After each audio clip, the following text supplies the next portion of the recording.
Are you serious? Hello, welcome to another episode of How to Kill an Hour. I'm Marcus Bronzy. I'm Sean. This is a show where Sean and I have a little look on the internet, find some funnies, talk about some ways that we've been killing time, and generally have a little catch up. Do you know what I mean? It's a British tradition to talk about the weather whenever it changes, however mild that may be. Let's start off today's show with, my gosh, sir, how windy is it today? It's so windy that Lots of the windy, the blowy and the wet stuff. Blowy and wet. No one really likes that. It's not a good combo. It's not nice. It's not nice. It's not nice. Can deal with one of the two. Yeah. Actually, I'll ask you this. Of the two, which do you prefer? Blowy or wet? Questions that are loaded. No, because I will always go with, Yeah. like, as long as I'm not getting blown away, because I'm a bit of slight of frame in it, you know them ones. But as long as it's not that, I'll be like, I'll take the windiness over the wet stuff. But Well, Sean, I respect your answer. I think I prefer wet when I know it's going to be wet, right? I don't mind just dealing with the wetness, but windy weather. You're caveating it now. You're talking about whether you get caught short. Oh yeah, that's different. Caught short in the rain. Caught short in the rain is worse, isn't it? But when I caught in the wind, unless you like happen to be like, oh, if I hadn't worn my squirrel suit today, then I would have been very. But because of my size, I have to fight against that wind quite a lot because I'm taking up quite a lot of mass sideways. So when it's a windy day, on my way here today, Sean, I may have now we got to put this shook a proverbial fist up to the sky, going, "Damn you, weather!" because it was pushing against me, making my walk approximately 10% longer than it should have been.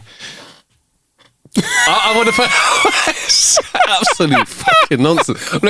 I want to put this to the listeners, because I feel strongly the other way around, where due to my slight frame, the wind has more of an impact on me than it does to. I can understand where you're coming from. You're like more surface area, therefore more resistance. Whereas you cut through it like a knife through butter. Yeah, but not.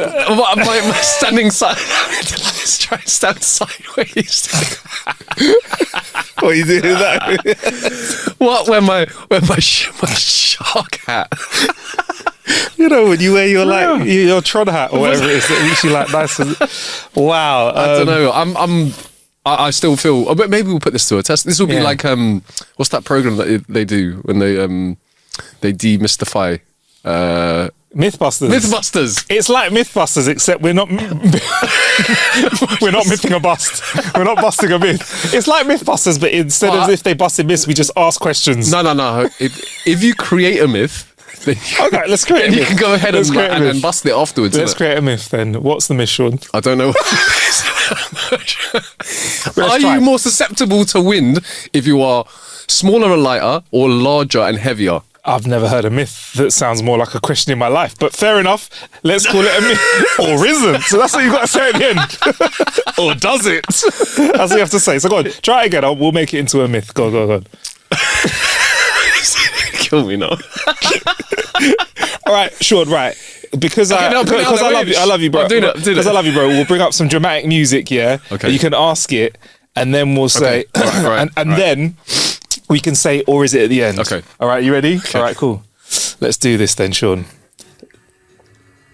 Oh, first I have to make sure it plays through the desk. Don't worry, bro. I got you. There we go. Here we go. Suspenseful music. Are you ready, Sean?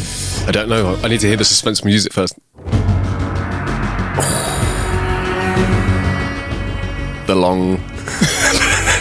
The question of all ages. Are you more susceptible to wind if you are smaller and lighter or larger and heavier?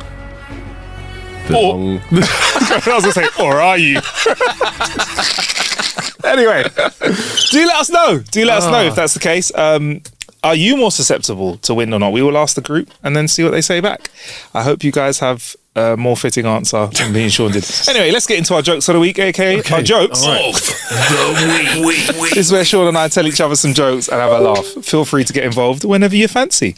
An old man is sitting on his porch one day just watching the world going by, as he always does, when he notices a kid walking past, looking very purposeful, dragging something behind him. The old man calls out, "Hey kid, what you got there?" The kid replies, "I got me some chicken wire." The old man goes, "What are you doing with that chicken wire?" The kid goes, "I'm going to catch me some chickens." The old man cries out in disbelief. Chicken wires? For penning them in, boy. You can't catch no chickens with no chicken wire. The kid says, oh yeah, I defo can catch some chickens with chicken wire. And lo and behold, a few hours later, the kid rolls past, walking back along past the same house with a couple of chickens wrapped up in chicken wire. The old man scratches his head in confusion, doesn't say a word. The next day, he sees the same kid rolling down the street, tossing something in his hands. The old man goes, what you got there? The kid goes, I got me some duct tape. I'm going to go catch me some ducks. The old man says, that ain't duct tape, boy. It's duck's tape. And you ain't going to catch no ducks with that duct tape. Sure I can, replies the kid. Come with me, I'll show ya. The old man says, get the fuck out of here. Sure as ish, an hour later, the kid comes back past the same house with 3 ducks wrapped up in duct tape. The old man rolls his eyes and goes back into his house, too confused to know what to say. The next day, the same kid rolls past the old man's house, swinging something in his hand and swishing it back and forth. The old man yells out, hey kid, what you got there today? The kid goes, I got me some pussy willow. The old man goes, hold on a second, I'll just grab my hat. Can I just say, I think we might have spoken about this previously. I think we have. About the fact that duct tape was originally called duck. Duct tape. Not duct tape, but it was actually called duct tape. Duct tape. Because of its waterproofing properties. Ah, right. But apparently the other rumour was, or is it, used in ducts? Ducts. Ducts. But I don't know if that's true or not. But I think the origin was DUCK. Okay, cool. But to be fair, if I was going to use a kind of tape to capture a duck, I would use duct tape. Duct tape is the strongest tape. Or one of the strongest tapes. It is one of the strongest tapes. I don't know if it's that could be our myth of the week. It could be. Is duct tape the strongest tape? Or is it? Also, if I was trying to catch ducks, I would also use that tape as well. Of course, yeah. Do you know what I'm saying? And if they were alive and sentient beings, I was trying to catch a duct, I would also probably use that tape as well, if that's the only tape I could have. Do you know what? It seems like it works for everything. But ducks aren't sentient beings, so it's all good, bruv. There we go. And if a duck was alive, what would it be like? What would it move like? Would it be like a caterpillar going across the ground like that? Would it roll? I feel like who knows? We've gone way too far. Gone way too far. You know, that LSD was fabulous before the show. And we're only one joke. Okay, I'll take guys. A sheepdog returns to his farmer and says, all right, I've got your 70 sheep back in the east pen. The farmer replies, what? I've only got 67 sheep, not 70. The sheepdog gives him a withering look and says, I know, just rounded them up. Yeah. Smart dog. Long ago, when ping pong balls were rare and precious, a dying king summoned his 3 sons. The king was a table tennis fanatic. He said, my dying wish is for you to bring me ping pong balls. All 3 sons headed off to venture out to find some ping pong balls. The eldest returned a week later with a treasure chest full of them. The king was very pleased. The second returned a month later with a cartload. The king was overjoyed. 2 years later, the youngest staggered in, battered and worn, carrying only a bulging handkerchief. The king opened it and shouted, what are these bloody hairy things? The prince bowed and said, just as you commanded, father. King Kong's balls. It's a twist for the classic. That's a short one. It's a short one. If you can make a woman laugh, you're almost there. If you're almost there and then she laughs, that's a different thing.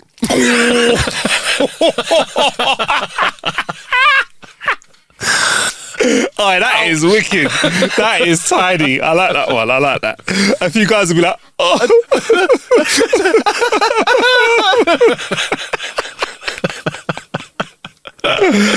Oh, man. A man walks into a vet with his bird and says, is my bird dead? The vet looks over the bird and goes, yeah, definitely dead. The man, distraught, begs for a second opinion. The vet goes, sure, if you insist. So the vet walks out the room, comes back in with a cat. The cat smells the dead bird, turns his nose up at it. The veterinarian says, your bird's definitely dead. That'll be $2,050. The man goes, $2,050? Why is it so expensive? The vet says, it's £50 for the visit to me and $2,000 for the CAT scan. That's classic. I had to bring it back. That's a classic. I had to bring it back. Oh. Push harder, I shouted at my wife while she was in labour. Screw you, she screamed back at me. Bit harsh, I thought. It wasn't my fault the car broke down on the way to the hospital.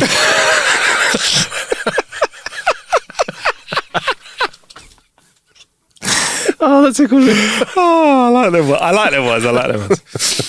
An atheist was rowing on Loch Ness in Scotland one day when suddenly the Loch Ness monster attacked and grabbed him from his boat. He panicked and shouted, "God, help me, please!" And suddenly the monster and everything around him just froze. A voice from the heavens boomed, "You say you don't believe in me, but now you're asking for my help?" The atheist looked up and said, "All right, God, give me a break. 10 seconds ago, I didn't even believe in the Loch Ness monster."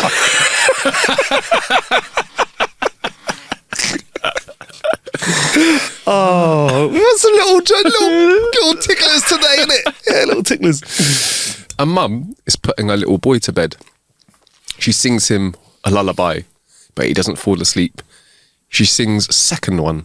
He still doesn't sleep. A third. A fourth. The boy sighs and says, "Mum, I get it. You sing really beautifully, but I'd really like to get some sleep though."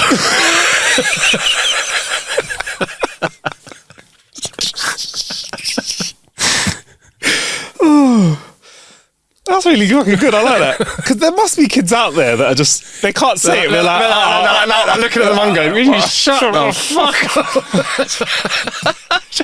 "Oh, we need another lullaby." Trying to get some satire over here, love. Well, maybe if I shit myself, she'll stop. A married couple was in a terrible accident and the husband's face was severely burned. The doctor told him that he couldn't get a skin graft from his own body because he was too skinny. The wife lovingly offered to donate some of her own skin. However, the only suitable area was from her buttocks, a rather delicate matter. So they both agreed to keep it a secret and the doctor promised not to say a word.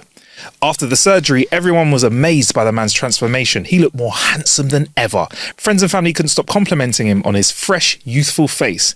One day, deeply moved, he said to his wife, "Dear, I want to thank you for everything you did for me. How could I ever repay you?" She smiled and replied, "My love, I get all the thanks I need every time I see your mother kiss you on the cheek."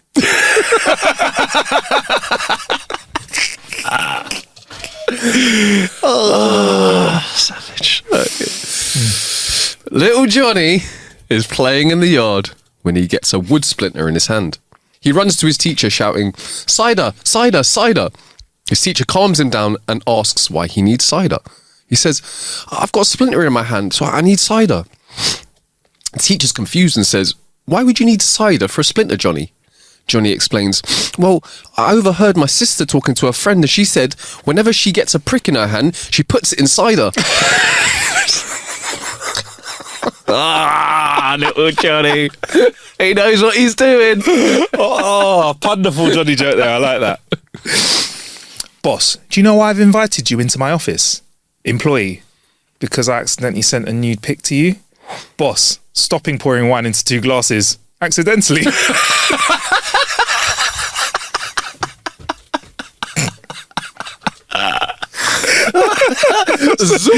Oh, whoops. Oh, that's a good one. I like that one. That's been a good one this week. I like it.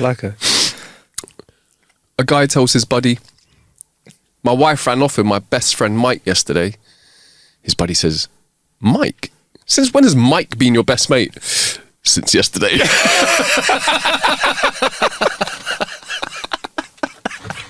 Cheers, Mike.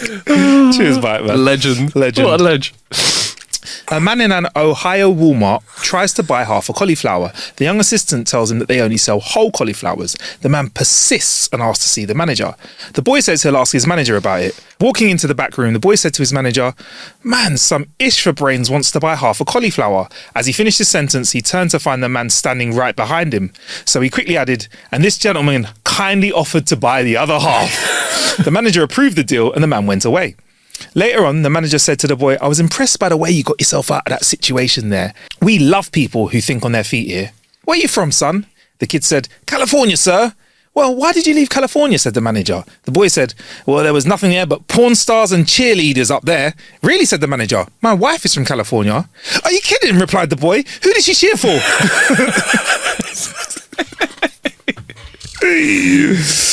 Quick on his feet. Gotta love it. Quick on his feet.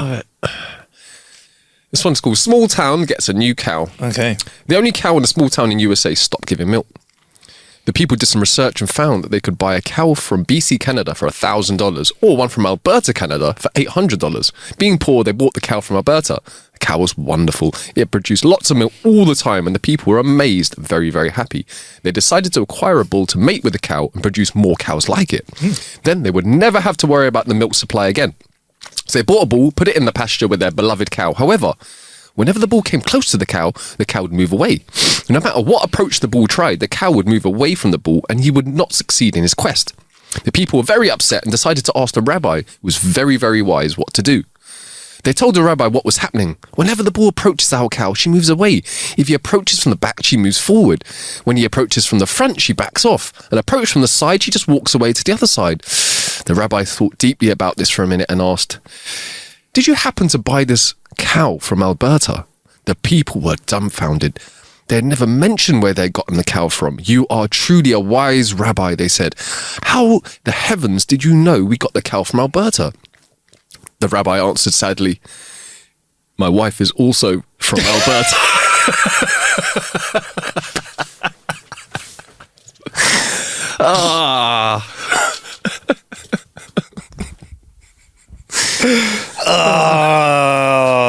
I feel like there's people at home going, "Yeah, my wife." I don't know my wife is from Alberta, but that's a good one. Baby, you Canadian? Yeah, I don't know.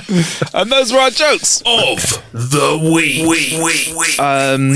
Yeah, also, we like to kill a little bit of time. And Sean, it starts that time that we talk about how we've killed a little bit of time. I'm happy to share with you, bro, if you want to go. I'm happy if you go as well, I've got a very, very, very short one because it has not been all that eventful for me this week. But I did watch a film, not a new film, but I watched a film, I think it's from 2017. Yeah. And I'm going to say it now because it's leaving Netflix on the 26th of September. Oh, so there we go. You better get on it.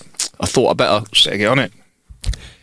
It's called Chips, and I don't know if you've seen it. It is with so it's got a guy that looks very much like Zach Braff, the chap from Scrubs. Oh, the blonde one. Is that the blonde Zach Braff? Is what I call him. Yeah, hey, bro. When I'm looking at him, I'm like, what does this guy look like? And he literally, I think it's Zach Braff is the guy from. I know. Yeah. That is Zach Braff. That is Zach Braff. JD from Scrubs. Yeah. It's him and there's and I believe a Mexican chap in it who I can't remember his name, but he is in a lot of. Michael Pena is the Michael Pena. Pena and Dak Shepard. Dak Shepard is the guy who looks like Zach Braff. Zach Braff. Got to be related, but not. But yeah, is that a cop film? Yeah. Oh, you seen it? I think I have. That's why. Yeah. So I just remember it being a cop comedy. It's a cop comedy. It's a cop comedy where they. What was the chap's name? Michael Pena and Dak Shepard. Yeah. Dak Shepard. So he's an ex stunt rider, bike rider. Oh, yeah, that's it. And like he's going through like his missus is an arsehole, let's be honest. And he's going through like a divorce, and he wants to become like, what do they call it? A ranger? Or what's the? I don't even know. Or maybe it's bro. We're in England. It's like what police force are you from? In America, there's rangers, sheriffs. Yeah, I don't know. A cop of sorts, on a bike. A cop on a bike. Yeah, a cop. Is they motorcycle cops? Yeah, motorcycle cops. Motorcycle cops. Yeah, let's do that. Motorcycle cops. And they have to go undercover to take out some other shady cops who are and it is. I don't even remember it. I don't know how long ago you saw it, but it's just fucking hilarious, man. I just remember it being we say this a lot, Sean. I think we're the only ones that admit to this out of everyone that reviews films. It's a light watch.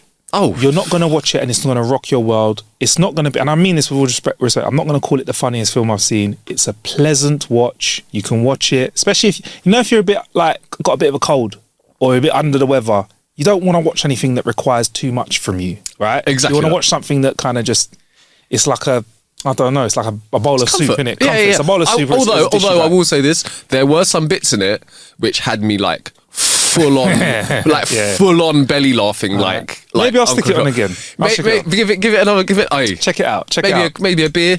There we go. So I'm just putting out there. I will say this though, quickly.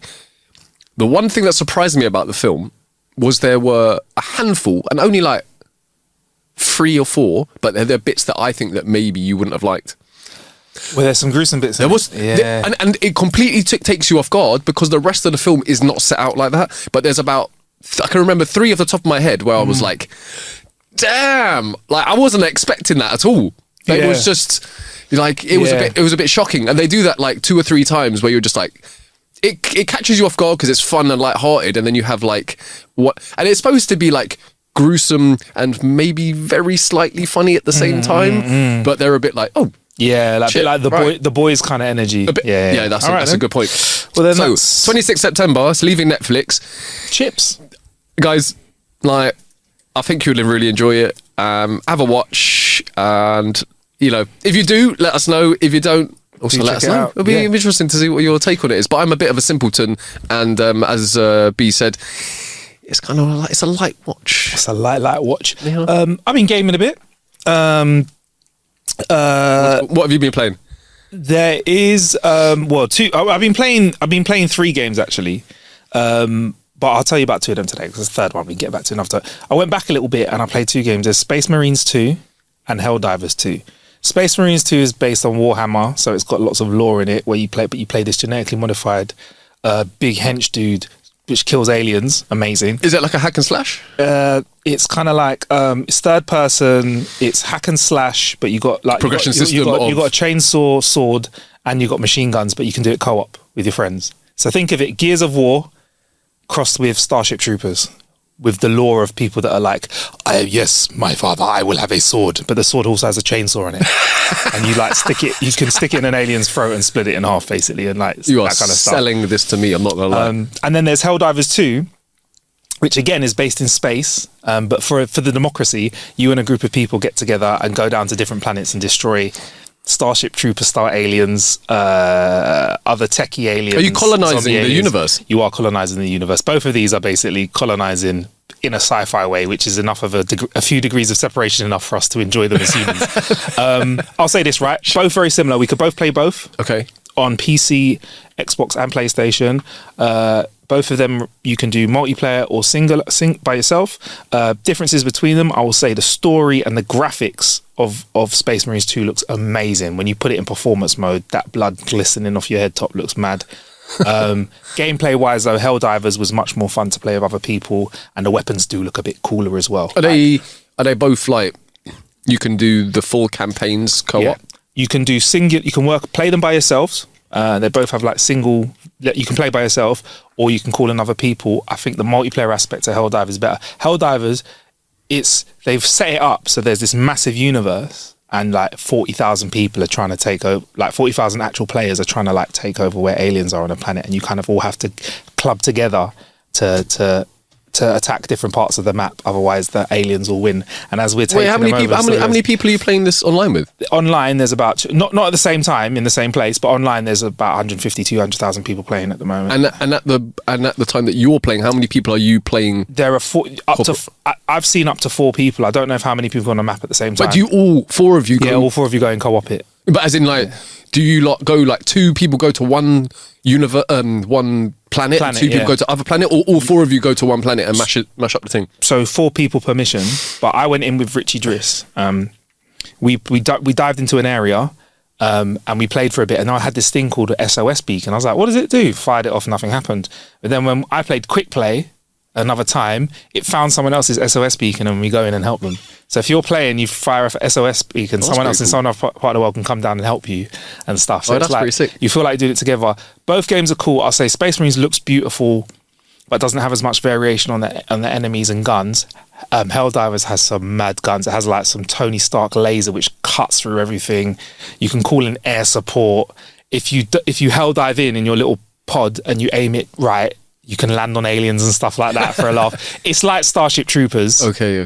That's what Starship Troopers put it out there. Starship Troopers still one of the greatest films of all time. Yeah, put it out there. It's like playing Starship Troopers. Both of these are like playing elements of Starship Troopers. Can I ask? Is you can play single player throughout the whole campaign by yourself if you wanted to, and people can dip in co-op whenever during the campaign. So I think if you invite them in, they can come in to join your mission. But at any time throughout the whole campaign, even if you played 90% of it on your J's, someone can just come and jump in? Or As far as I know, Hell Divers seems to only be online. I didn't try and play any like other stuff. It seems to be like an online world. Okay. So you go in the game and it's like, here's the map of what we're trying to colonize, or other alien races trying to colonize you. So where we're fighting, and that's where you choose to fight. So you've got a home planet that you have to also protect. Yeah, Earth's in the middle. You have to protect Earth. Earth's in the middle. If we don't play, who knows? Earth could be up for. Earth is ours at the moment, but things could get hectic. And Warhammer, there is quite a nice single player section for it, but you do need to play multiplayer to get the whole grasp of the whole story and stuff like that. But yeah, both of them are pretty cool, man. That's it. But I'll keep it pretty simple, man. Those are our ways to kill time in a week or kill a bit. Would you like some news? Of the week. Always. All right, We'll stay informed. Oh, can I? Before we do so, Yeah. Do you mind if I do just a very quick? Go for it. I wanted to just have a shout out to Ricky Hatton. Yes. If we could. Yes. Absolute legend of the boxing world. Taken from us too young, only 46 years old. I know he'd been battling some things. Since he retired, and but it was a real shame. If I think he was scheduled to have a comeback fight more recently in Vegas, right? And he was getting himself back in shape, and I felt like it was good. Gave him some motivation and direction again. And I know he was also helping fighters progress through. So yeah, just wanted to say big shout out to the Hitman. Thanks for doing that, Sean, and shout out to him. And he's been an ambassador of the Campaign Against Living Miserably, aka Calm, which is a charity which helps people that are struggling with the way that they're feeling. And Sean, as a podcast and as a social group where we crack a lot of jokes, I know we touch a lot of people who are not going through good times. Look, we're here to make you laugh. That's great. But if you're still feeling down, go online and find places like Calm, talk to a friend, talk to somebody that Google, depression, especially women as well, but men as well. It's very clear that we have been raised in a patriarchal society where we're not encouraged to talk about our feelings, but please do, man, because Ricky Hatton was a part of it, and he was very open about his demons and stuff like that. And also, thoughts goes out to everyone around him as well. He was a legend of a boxer. Family and friends. I remember going to watch him versus Floyd Mayweather. He fought Floyd, and I remember I saw Pacquiao. I remember him. Was it him and Floyd? I think I remember to go watch it, and we stayed up. Our university stayed open. The uni bar stayed open till 3 a.m. for us to go and watch it.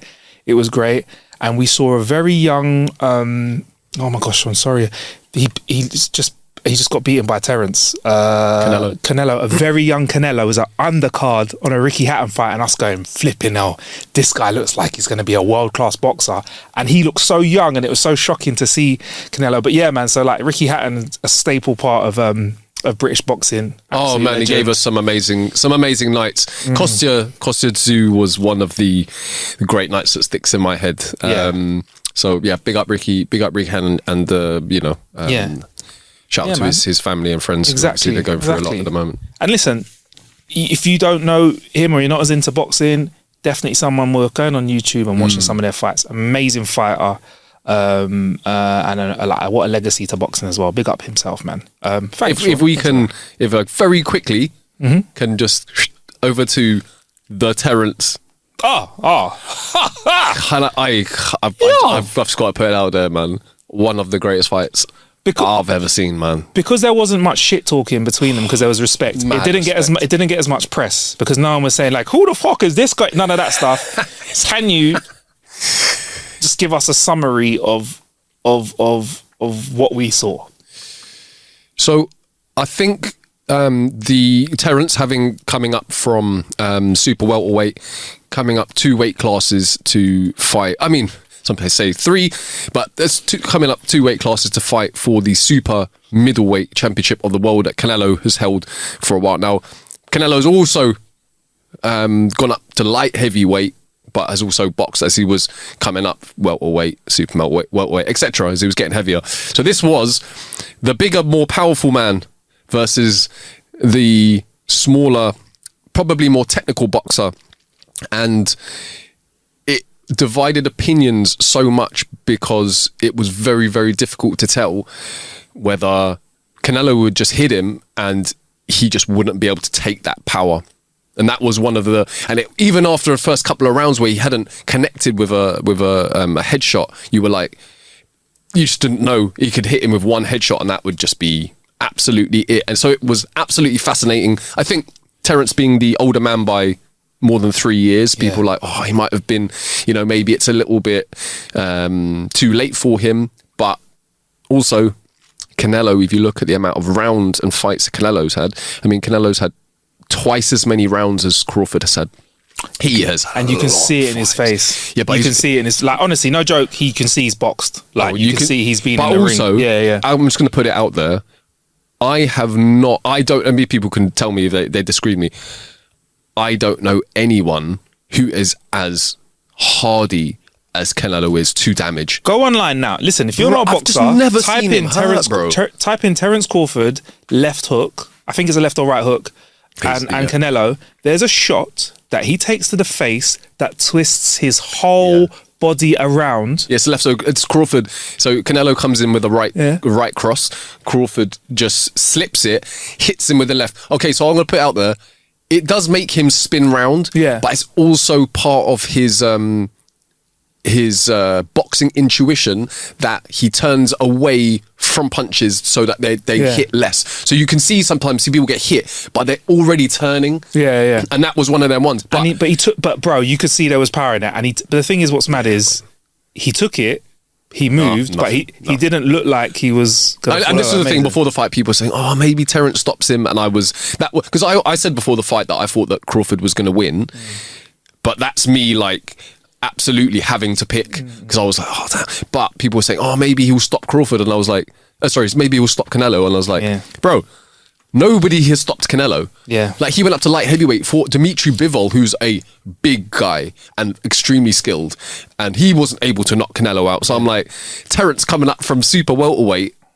I was like, mate, he's not going to knock Crawford out. Yeah, no, he's not going to knock Canelo out. Come on, but it was just fantastic. The whole fight was fantastic. It was, they both, and then you could see that I know this was the thing that I found most impressive was that Crawford was able to absorb because he got hit.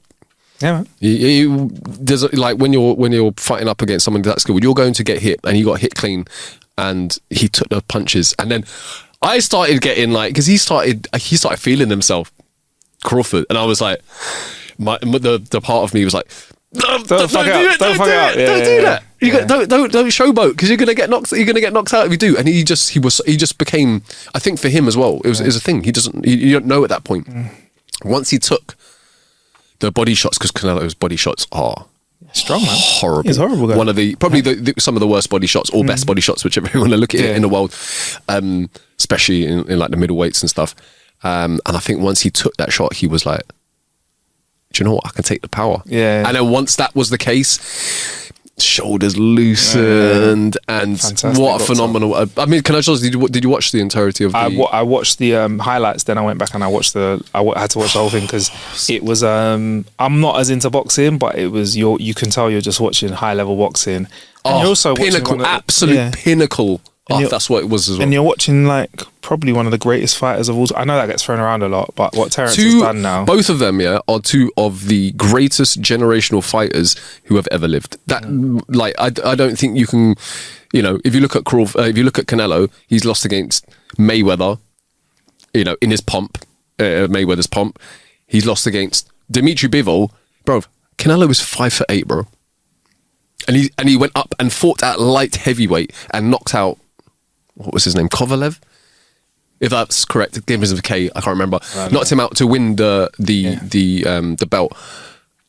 You just can't, like, what he's done for the sport is just incredible. I will say this as a caveat, last couple of fights, William Skull, etc., not very exciting. But this is the thing, when you've had 63 pro fights like he has had, if you're fighting some Donny who, it's like, let's be honest, I'm not saying that William Skull was a nobody, but it's probably very difficult to get that motivation up. But you're fighting Terence Bud Crawford with everything that he's achieved in multiple weight divisions, like, that's going to motivate you, surely. And I think we saw a much better Canelo much better Canelo, even though the output isn't anywhere near the same. But That might be the best we've ever seen from both boxers, really. So who knows? And you know what? I don't think there's been a fight. I can't remember a fight in recent history which I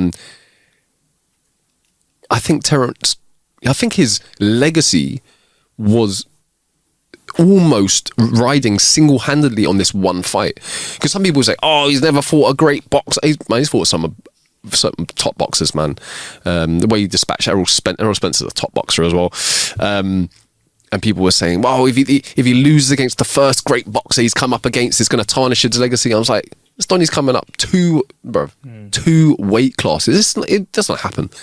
And it doesn't. I say it doesn't happen, except for really the guy that he's facing, Canelo, who he's done that, and he's like, let me push myself. Let me see if I can go heavier. Let me push myself. Let me see if I go heavy. It's incredible, man. Absolutely incredible. To both fighters, Go watch the fight. Massive shout. Whenever you're listening to this, be it now or in 2 years' time, go watch it. It's an amazing fight to watch. And also, I've reached out to the guys at Undisputed and asked us if they can send us some updated DLCs, because I think Terence is in there. And I think they've got some other classic boxers in there as well. So but Terence is on the like. I think they're gonna have a new skin on there for us. They're gonna have a new skin. Yeah. I mean, have you seen? I mean, the last. I've played for a bit. Okay, so the last update was. If you see all of their ring attire before they come in, so Tyson Fury's got like a big Union Jack top hat with a massive thing. Yes. Canelo's got this massive like gold and white poncho that he comes in on. Heavy. So everyone's got like mad swag ring attire to walk out to now. Well, let's go. Listen, we'll check it out, man. Guys at Undisputed, please send us over the. Apparently there's new DLC stuff, so it's come on, send it to us. Send it to us, and we'll let all about it for the guys. But anyway, Sean, you know what? I digressed. Right, and I got a little bit too excited, bro. We can get into the news next week, bro. That was boxing news. There we go. But make sure you join us over at socials at How to Kill an Hour everywhere. If you want to send your jokes in. You know how to do that. howtokillanhour.com/jokes. We have got a punishment episode coming up where we are going to read out some of your jokes, and there's been some absolute crackers in there as per usual. Stay well, stay blessed, and we'll see you next time, won't we, Sean? We will indeed. Peace up. 8 Town down. 8 Town. Oh man. All right, see you next time, man.